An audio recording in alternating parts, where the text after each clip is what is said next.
बहुराष्ट्रीय कंपनी का कार्य प्रणाली, इसका क्या प्रणाली है, क्या तरीका है इसका काम करने का, और ये काम किस तरह से करता है। तो सबसे पहला तो बात है कि जितना भी बहुराष्ट्रीय कंपनी होता है वो आउटसोर्सिंग के द्वारा अपना काम ज्यादातर करता है। अब ये आउटसोर्सिंग मतलब क्या है, जिसको हम लोग हिंदी में बोलते हैं बाह्य बाह्य बाह्य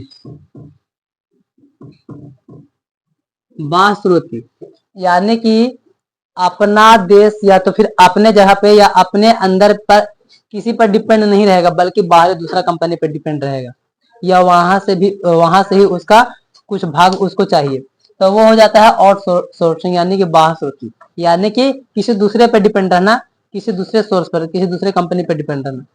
तो अधिकतर जितना भी बहुराष्ट्रीय कंपनी होता है वो सारा लगभग लगभग आउटसोर्सिंग के द्वारा ही काम करता है।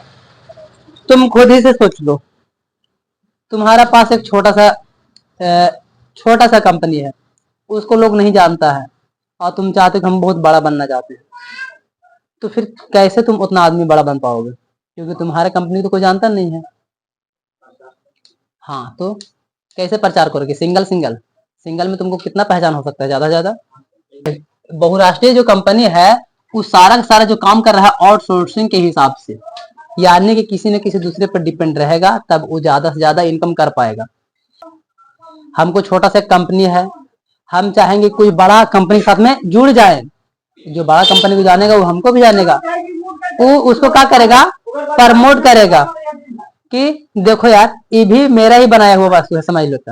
क्योंकि हम दोनों जब जुड़ेगा तो वो बतिया लेगा कि थोड़ा सा कमीशन हमको दे देना, हम इसको प्रमोट कर देंगे, प्रचार कर देंगे, मेरा कंपनी के माध्यम से तुम्हारा सामान भी सेल हो जाएगा, और इस तरीके से धीरे धीरे करके उस पैसा से बहुत ज्यादा फायदा कमाया जा सकता है। तो बहुराष्ट्रीय कंपनी का जो कार्य प्रणाली होता है, जितना भी काम करता है, कुछ इसी तरीके से काम करता है कि अपने दम पर कुछ नहीं करेगा, एक उससे जुड़ गया फिर उससे जुड़ गया, और इस तरीके से आधा काम वहां से कर लिया, आधा काम वहां से, आधा काम वहां से, सस्ता सस्ता जुगाड़ देखेगा, और फिर उसको एक जगह इकट्ठा करेगा, जोड़ करके, और उसको फिर सेल करेगा, उससे उसको काफी ज्यादा प्रॉफिट होता है। तो यही सब तरीका पूरा का पूरा लिखा हुआ है यहाँ पे। तो सबसे पहली बात तो वही क्या है कि बहुराष्ट्रीय कंपनी जो है कि आउटसोर्सिंग के द्वारा में पूरा का पूरा डिपेंड रहता है, लगभग लगभग। बहुराष्ट्रीय कंपनियां ना तो सारा माल स्वयं पैदा करता है और ना ही एक जगह पर उत्पादन करती है। खुद ही सोच लो कि अगर कोई भी बड़ा कंपनी है या छोटा मोटा कंपनी है, अगर वो सारा सामान अपने पास बनाए, सब चीजें अपने करे, वही बनाए, वही जोड़े, उत्पादन वही करे, सब कुछ वही करे, तो उसको काम ही नहीं चल पाएगा ढंग से, बहुत ज्यादा नुकसान भी हो सकता है। यहाँ पे एग्जाम्पल भी लिया हुआ है, वे विभिन्न देश विभिन्न प्रकार का उत्पादन कर सकता है, जो कि ना तो सारा माल अपने तैयार करेगा, ना ही किसी दूसरे पर डिपेंड रहता है, वो सारा सारा सामान भी उत्पादन करेगा अलग अलग देश में। जैसे कि यहाँ पे सपोज एक एग्जाम्पल ले लेते हैं कि अमेरिका से कोई भी देश जो है डिजाइन लेने के मामले में आगे रहेगा, क्योंकि कोई भी चीज का डिजाइन अगर सोचना है तो अमेरिका से बेहतर और कोई डिजाइन बेहतर नहीं सोच पाएगा, क्योंकि वहां पे डिजाइनिंग से रिलेटेड ज्यादातर नॉलेज है, और वहां का केंद्र जो विकसित है वहां से डिजाइनिंग के बारे में मामला पूरा आ जाता है।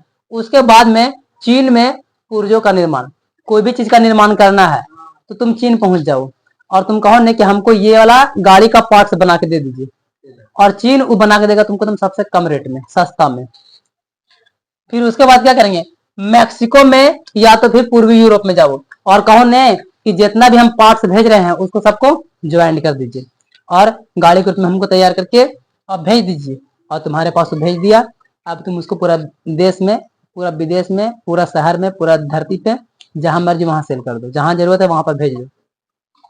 इससे हुआ क्या, अगर तुम ही डिजाइन करता अपना ही देश में, हो सकता है कि यहाँ का टैक्स ज्यादा हो, या तो फिर यहाँ पे इंचार्ज ज्यादा हो, लोग ज्यादा यहाँ के पैसा मांगता हो, तो क्या करेंगे, पैसा ज्यादा लगेगा तो हम कहेंगे कि रस काम कराएंगे, हम ऐसा आदमी को ढूंढेंगे जो बड़ी सस्ता में काम करे। तो सस्ता में अमेरिका भैया तुमको बड़ी जल्दी काम करके दे दिया, डिजाइन बना के दे दिया।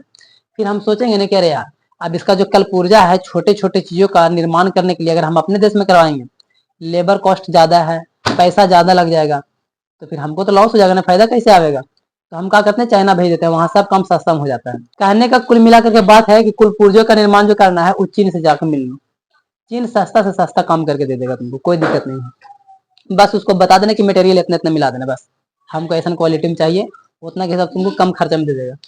मैक्सिको और पूर्वी यूरोप में जाकर के उसको जोड़ने के लिए बोलो, वहां पर लोग उतना ज्यादा पैसा नहीं लेता है मेहनत करने का, उसको तुमको फटाफट ऐड करके कार निर्माण करके दे दिया और तुमको सारा का सारा पार्सल कर दिया। अब सारा सामान तुम्हारे पास हो गया। अब तुम इसको महंगा दाम पे बेचो, जो नॉर्मल दाम चल रहा है तुम्हारा देश में। तुम्हारे देश में नॉर्मल दाम जो चल रहा है उसी पे बेचो, अब बाकी तुम वहां जाकर के सस्ता में काम निपट लिया, तो ये तुम्हारा प्रॉफिट हुआ। बहुराष्ट्रीय कंपनी जितना भी होता है, सारा कंपनी का काम एकदम ऐसा ही चलता है। और वो चुनता भी है, कोई कोई क्वालिटी के मामले में ज्यादा होता है तो क्वालिटी वाला देश चुनता है कि कौन से देश में क्वालिटी ज्यादा मिलेगा। अगर किसी को पैसा बचाने के मामला में है, क्वालिटी जब बेहतर देगा तो रेट बढ़ा के बेचेगा वो, उसका मतलब कि फाइनल डिसीजन होता है। तो कुल मिलाकर के जितना भी दुनिया में जितना भी कंपनियां होता है, सारा का सारा काम ऐसा ही होता है प्रॉफिट कमाने के मामले में, और इससे बहुत ज्यादा बेहतर प्रॉफिट बच पाता है। उसके बाद में एक और अगला टॉपिक है कि बहुराष्ट्रीय कंपनी द्वारा विश्व भर के उत्पादन को एक दूसरे को जोड़ना किस प्रकार से जोड़ता है। कोई भी बहुराष्ट्रीय कंपनी है, पूरा दुनिया में जब उत्पादन कुछ करेंगे तो वो एक दूसरे से कैसे जुड़ेगा, ये भी एक पॉइंट है। तो इसको उत्पादन का प्रसार करने का कई तरीका हो सकता है। बहुराष्ट्रीय कंपनी कई प्रकार से अपने उत्पादन कार्य का प्रसार करती है, यानी कि प्रचार करती है, भेजती है, तभी तो लोग जुड़ेगा। उसको प्रचार नहीं होगा तो जुड़ेगा कैसे। यानी कि इसको समझ लो कि उत्पादन का प्रसार करती है तभी तो जुड़ना संभव हो पाएगा। कोई नहीं जानेगा तो यहाँ कोई नहीं आएगा। तो इसमें पहला जो बात लिया गया है कि किस कारण से, तो पहला है स्थानीय कंपनी को खरीदना, और उसके बाद उत्पादन का प्रसार करना। वहां के जो भी छोटा मोटा कंपनी है उसको पहले तुम खरीद लो। मतलब कि छोटा मोटा, तुम बड़ा कंपनी हो उसको खरीदने जाओगे तो ऐसे बिक जाएगा, उसको खरीद लेते हैं, और खरीद लेने के बाद जो भी तुम उत्पादन की हो उसको प्रचार कर दो कि इस कंपनी में ये तरह का और भी नया नया मटेरियल करके आया है। कंपनी का नाम तो वही चल रहा था और उसी कंपनी के माध्यम से वो चल रहा है। तो जितना भी बहुराष्ट्रीय कंपनी है, सारा का सारा काम कुछ इसी तरीका से करता है। ठीक, इसमें एक उदाहरण के तौर पे लिया गया है पार्ले समूह के स्थान पर के पार्ले समूह के थम्स अप ब्रांड, पार्ले समूह के थम्स अप ब्रांड को कोका कोला ने खरीद लिया। इसका एक सबसे बढ़िया उदाहरण है ये कि देखो यहाँ पे जो पार्ले समूह है, इसका एक ब्रांड था थम्स अप, जिसको हम लोग जानते हैं पीने वाला, लेकिन अब थम्स अप कोका कोला के नाम पर चलता है। क्या समझा, नाम वही है थम्स अप, लेकिन अब बेचता कौन है, कोका कोला। पैसा आता है तो कौन रखता है, कोका कोला। सारा का सारा काम इसका है हो गया, लेकिन नाम वही रहेगा। नाम वही रहेगा तभी तो बिकेगा, लेकिन जो प्रॉफिट है वो प्रॉफिट मेरा जेब में जाएगा। समझ में आ रहा है। दूसरा इसका एग्जाम्पल है, हाँ ये याद भी रखना है कि ये सब जो है कि बहुराष्ट्रीय कंपनी है। पार्ले समूह का जो थम्स अप ब्रांड को जो कोका कोला खरीदा है ना, वो सब क्या है, तो बहुराष्ट्रीय कंपनी है। और ये एग्जाम में हमेशा आ जाता है, इसलिए इसको VVI हम लिख दिए थे पहले ही, वेरी वेरी इंपॉर्टेंट। क्योंकि एग्जाम में हमेशा आता है कि थम्स अप ब्रांड को कौन खरीदा, कोका कोला ने खरीद लिया था, ये कोका कोला ने खरीद लिया था। कभी कभी बहुराष्ट्रीय कंपनियां इन देशों की स्थानीय कंपनी के साथ संयुक्त रूप से उत्पादन करती है। हाँ ये भी होता है, जिसको हम लोग पार्टनरशिप बोल देते हैं। हम चाहते हैं कि मेरा सामान ज्यादा लोगों तक पहुंचे, हमको कोई पहचानता नहीं है, किसी तरीके से उसको दोस्ती कर लेंगे। समझ में आ रहा है बात को। तो इसी तरीके से होता है बहुत सारे कंपनियों में, तो उसके साथ में संयुक्त रूप से उत्पादन करता है, एक साथ में मिलजुल करके काम करता है। इसके बाद अगला था तीसरा नंबर, बड़ी बहुराष्ट्रीय कंपनियां माल के उत्पादन के लिए छोटे उत्पादकों का सहारा लेती है। ये भी बहुत परफेक्ट बातें है। तुमको बहुत बड़ा बिजनेसमैन आदमी बनना है, बहुत बड़ा कंपनी चलाना है, और तुम सोचते हो ने कि हम अकेले सब कुछ कर लेंगे, तो ऐसा नहीं होगा। तुमको छोटे छोटे चीजों का भी सहारा लेना पड़ेगा। बहुत सारे बहुराष्ट्रीय कंपनी जो होता है, कुछ छोटा छोटा उत्पादक का भी सहारा लेते रहती है, क्योंकि बिना उत्पादक के सहारा ले ले उसका काम बन ही नहीं पाएगा। उसके बाद में जब इतना सारी चीजें पढ़ पाए हैं, तो हर चीज के लिए इन्वेस्टमेंट चाहिए, और एक होता है विदेशी इन्वेस्टमेंट। तो दोनों के बारे में समझ लेते हैं। इन्वेस्टमेंट यानी कि निवेश क्या होता है, तो कोई भी चीजें हम लोग खरीदते हैं उसमें कुछ ना कुछ पैसा खर्च हो जाता है, उसको बोलते हैं निवेश। उसमें पैसा लगा दिए, पूंजी लगा दिए हैं, इन्वेस्टमेंट कर दिए हैं। तो परिसंपत्तियों की खरीद में, यानी कि किसी भी तरह का हम संपत्ति खरीदें, उसको खरीदने में व्यय की गई मुद्रा, जो भी हम पैसा खर्चा कर देते हैं उसको बोलते हैं निवेश, यानी कि इन्वेस्टमेंट। जैसे हम क्या क्या खरीद सकते हैं, भूमि खरीदते हैं, जमीन, पैसा लगता है। बना हुआ मकान खरीदते हैं, पैसा लगता है। मतलब जमीन खरीदो, भवन खरीदो या किसी भी तरह के उपकरण, मतलब कि कोई भी मशीन खरीदते हैं तो उन सभी में पैसा तो लगता ही है। लाइट, बत्ती, बिजली, पंखा, कुछ भी खरीद लो, कूलर, एसी, सब में पैसा लगता है। तो पैसा लग रहा है, वही निवेश, क्योंकि उसको बिना पैसा लगे ले हमको मिलेगा नहीं, इन्वेस्टमेंट करना ही पड़ेगा हर चीज में।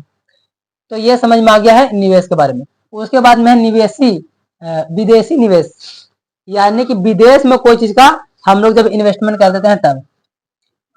बहुराष्ट्रीय कंपनियों द्वारा किए गए निवेश को विदेशी निवेश कहते हैं। और यह निवेश किसके लिए होता है? तो लाभ कमाने के लिए। ये ऑब्जेक्टिव में रख लेना कि विदेशी निवेश किसके लिए होता है? तो लाभ कमाने के लिए होता है। अच्छा, ये क्या है विदेशी निवेश? मतलब क्या कि बहुराष्ट्रीय कंपनी द्वारा किया गया निवेश। तो जितना भी बड़ा बड़ा जो कंपनी होता है वो आज बड़ा है या छोटा है, जो भी कुछ है, वो अभी से दिमाग लगा लेगा और थोड़ा सा फ्यूचर के बारे में सोच लेगा और इन्वेस्टमेंट कर देगा दूसरा जगह पे कंपनी में। यहाँ तक समझ में आ रहा है पूरा? ठीक है, इकोनॉमिक्स में यही